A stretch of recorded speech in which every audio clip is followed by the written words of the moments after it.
जिल्हा परिषदेच्या समाज कल्याण विभागामार्फत गेल्या वर्षी सन्मान राष्ट्रीय योजनेअंतर्गत ज्येष्ठ कलाकारांच्या मुलाखती घेण्यात आल्या होत्या। यानंतर जिल्ह्यातील विविध क्षेत्रातील 400 वारकरी आणि कलावंतांची निवड करण्यात आली।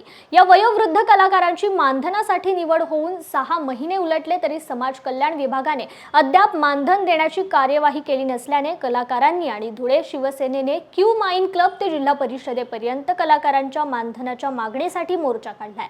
यावेळी जिल्हा परिषदेच्या मुख्य कार्यकारी अधिकाऱ्यांच्या दालनाबाहेर ठिय्या आंदोलन करण्यात आले। त्यानंतर मुख्य कार्यकारी अधिकाऱ्यांच्या आश्वासनानंतर कलाकारांनी आपले आंदोलन मागे घेतले आहे।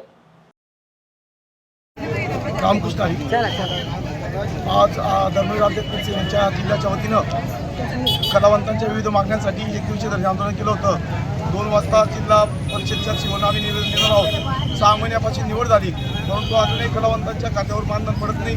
हे मानधन पडावं यासाठी आम्ही आज हे धरणे आंदोलन केलं होतं। त्याचबरोबर जिल्ह्यातल्या 300 लोकांना दरवर्षी मानधनासाठी निवड झाली पाहिजे आणि 5000 रुपये दरमहा मानधन मिळालं पाहिजे, अशा विविध मागण्या घेऊन आम्ही या ठिकाणी येत आहोत। धन्यवाद।